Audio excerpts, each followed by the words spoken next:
Good morning everybody and welcome back to the channel. Today, well, as you can see today, we're gonna do a little garage tour because there's a lot of cars here that I know you guys have never seen before. So let's get started.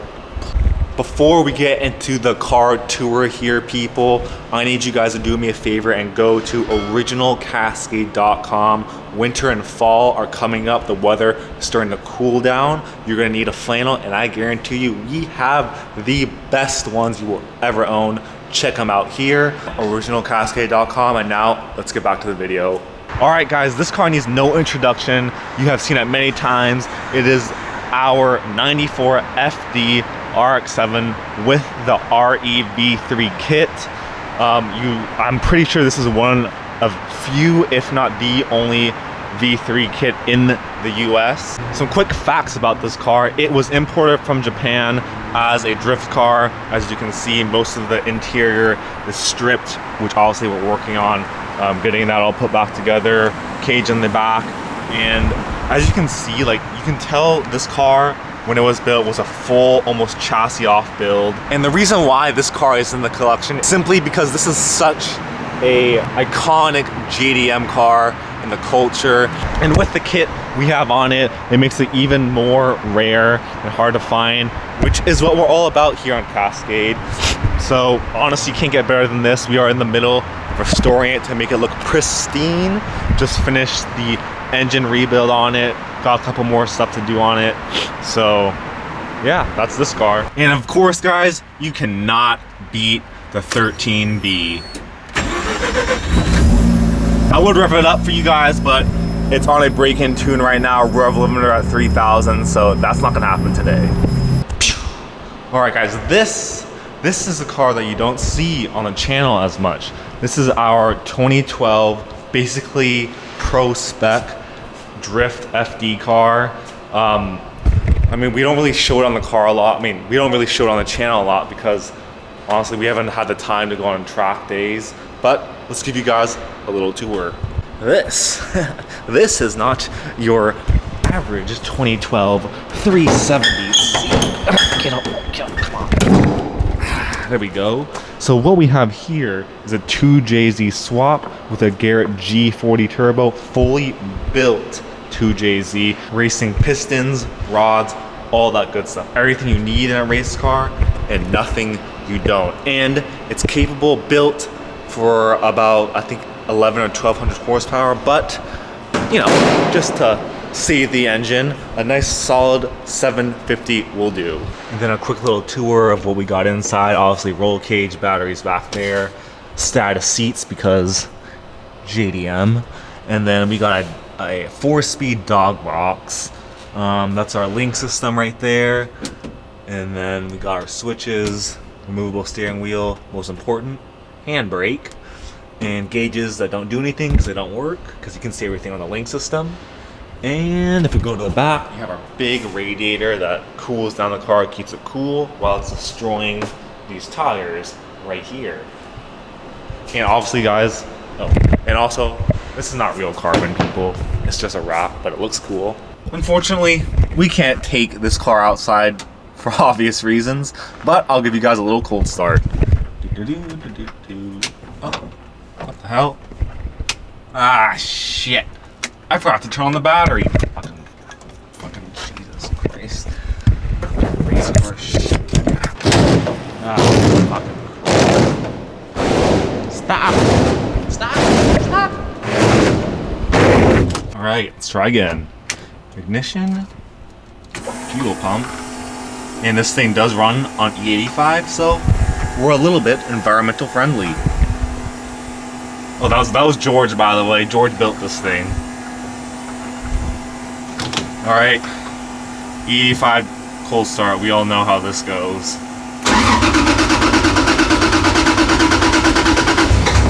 Oh, okay, not bad.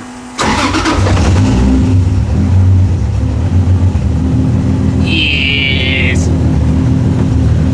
All right, while this car warms up, let's talk about the problem and the thought process behind this car. So like I said, we don't really use it a lot, which kind of is like, okay, well, why do we have it then? So we are exploring the option of selling this thing and starting another insane project. So obviously the funds we would get from this thing would go over to, let's just say, maybe something like a 4-rotor in that. I don't know. I mean, let me guys know, do you think it's worth making a crazy street car, or just keep this thing and track it and just do some more track content? That one is a very important question. Let me know the answer down in the comments. And for those of you who are asking, oh, why did you buy the car if you're not going to use it, if you're not going to take it to the track? Well, honestly, man, life happened, business happened, business is growing.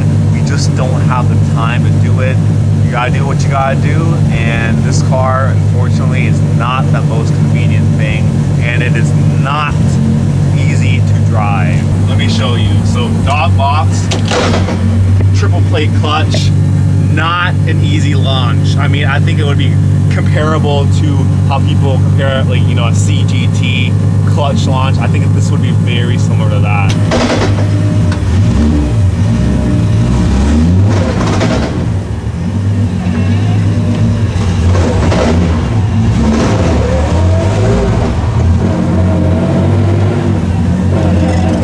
All right, so that is that car, and we move on to the next car. So to give you guys an idea of this car, I know for a fact I haven't showed you guys this one. Well, let's just say Cascade consists of a couple of guys, younger guys like me who are more into stuff like that, and then we have some older guys who are into stuff like this. This is a 1940 Packard. Most of you have probably never heard of this car before. And quite honestly, until I saw this car, I haven't either.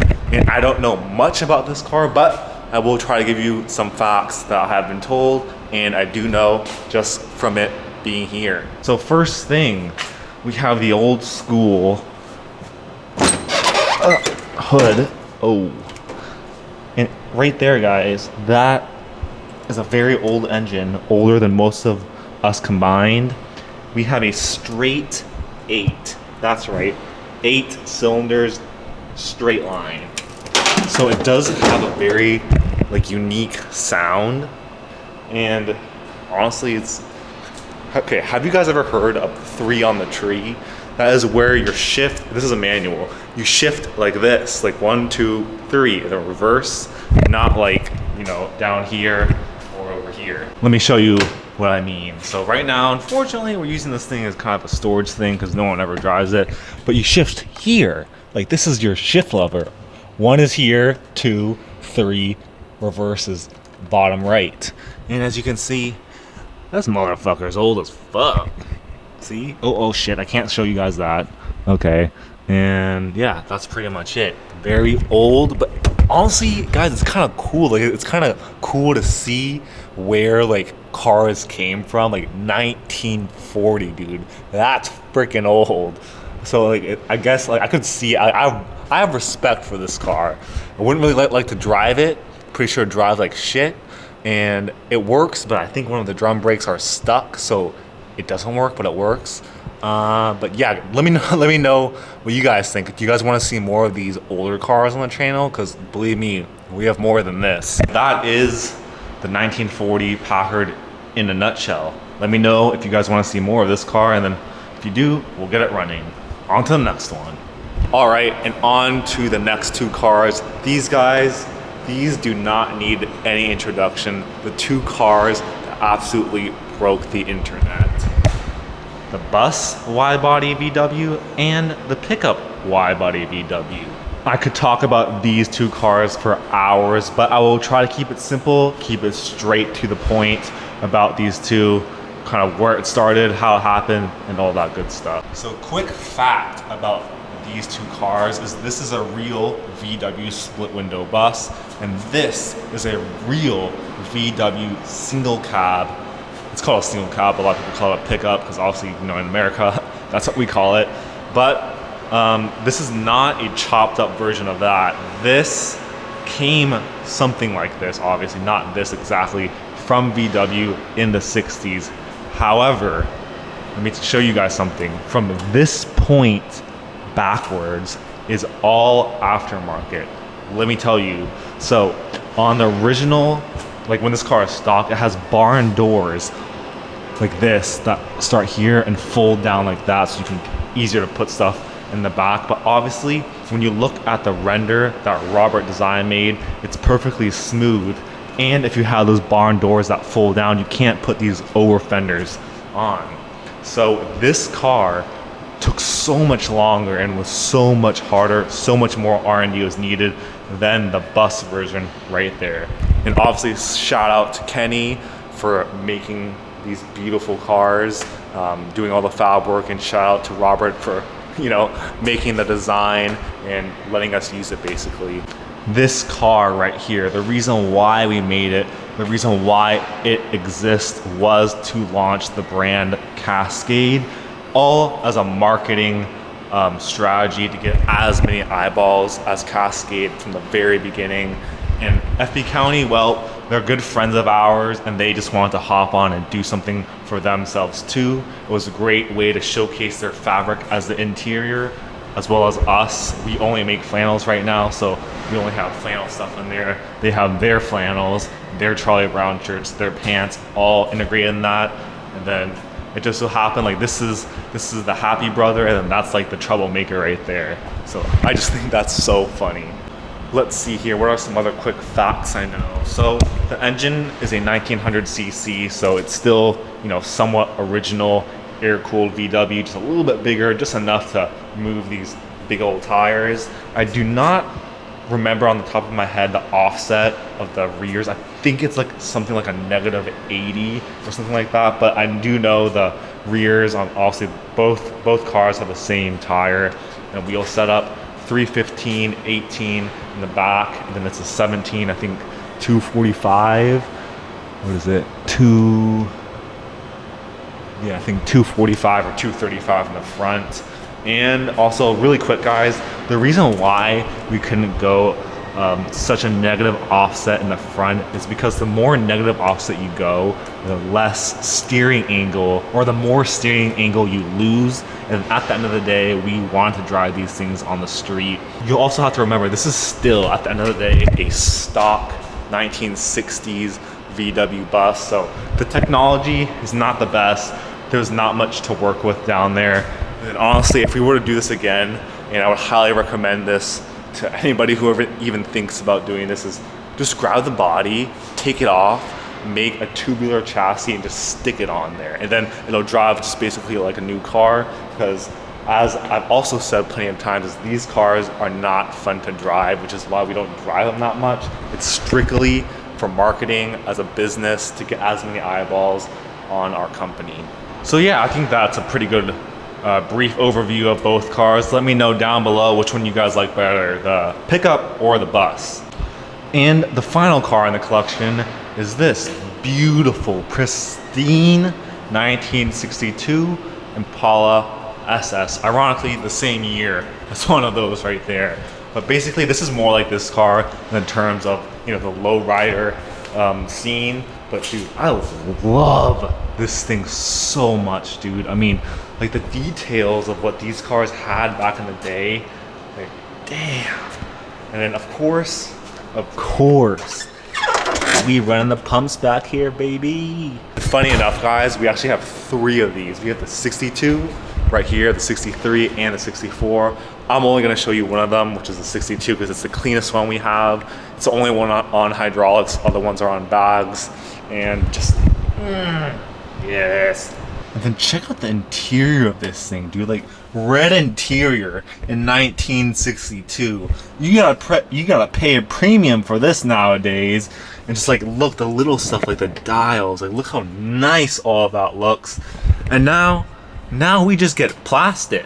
And then check out the flex right there.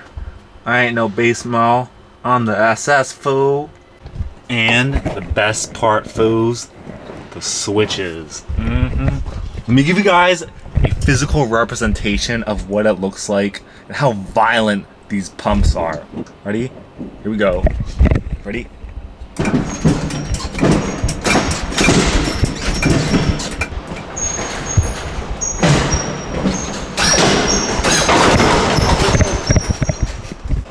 So that's that car. That is actually FB County's car. So we just kind of share the space. But they said, hey, if you guys ever want to use it, feel free. So let me guys know. Do you guys want to see more of like the lowrider stuff on the channel, or do we stick more of like the JDM wide body stuff, track stuff? So let me know. But I think that's it, guys. Like that's pretty much everything. Oh wait, that's actually not it. What you don't see here is the Boxster race cars, which, oh my god, that's another story that needs to be told another day. Still, I mean, some of them work, but they're just such a pain in the ass to deal with.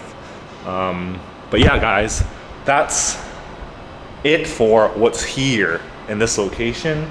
And let me know what you guys think, what you guys want to see on the channel, what other cars you want to see on the channel. Wear Cascade, like the video, subscribe, and I'll see you later. Peace.